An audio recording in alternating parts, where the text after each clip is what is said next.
So I'm with my father and my grandfather and my brother sitting in the bench seats.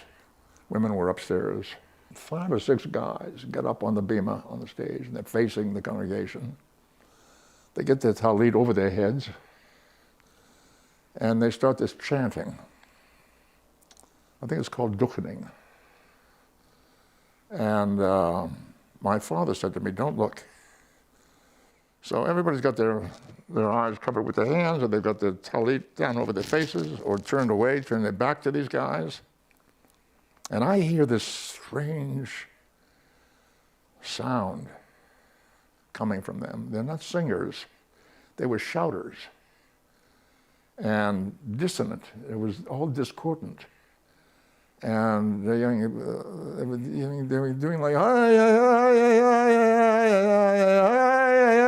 that kind of wailing. And all discordant, not together, not in unison. And then the leader would shout out, Yevorechecho! And the rest of them would respond, Yevorechecho Adonai v'yishmerecho! It was chilling. You know? Whoa, something major is happening here. So I peeked, and I saw them with their hands stuck out from beneath their talit like this towards the congregation. I thought, wow. Something really got hold of me. I thought, I had no idea what was going on, but the sound of it and the look of it was magical. This is the shape of the letter Shin, Hebrew alphabet, Shin. Very interesting letter in the language. It's the first letter in the word Shaddai, the first letter in the word Shalom, first letter in the word Shekhinah, which is the name of the feminine aspect of God,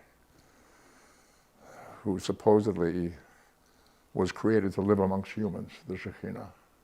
Why you're not supposed to look came to me much, much later, much later. My wife Susan has a cousin who's a rabbi here in Los Angeles at Temple Israel. And I was telling him this story, and he said the reason you don't look is the legend is that during that benediction, Yevorechecho, the Shekhinah comes into the sanctuary to bless the congregation. And you don't want to see that because it's so powerful, you could really be seriously injured, or it could be fatal. So that's why you protect yourself by hiding your eyes. Don't look.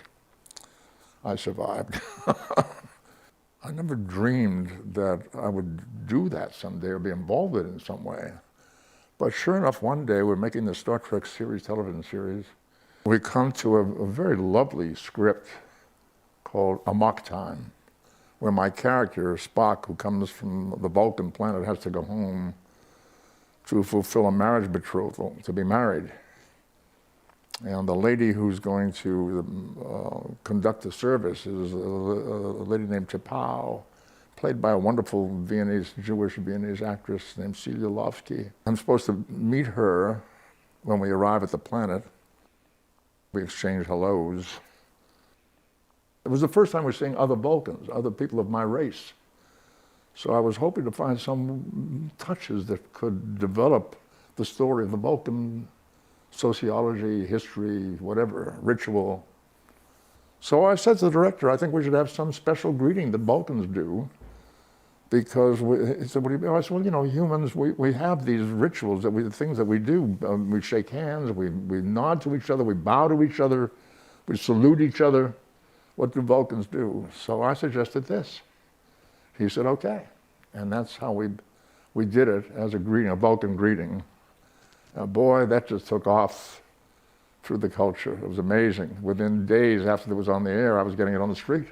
People doing this to me, waving to me in this Vulcan gesture. That's interesting. And it's been that way to this day. It's almost 50 years later, people are still doing it. It just touched the magic chord.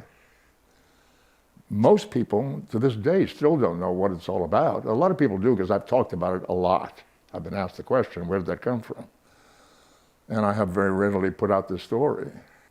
It's sort of like a secret handshake or something, you know, that people enjoy to exchange with each other, as if to say, I'm in on it. I know this. I know the joke. You know, Star Trek, right? You know, hey, Star Trek. You know, it's great. It's People don't realize they're blessing each other with this.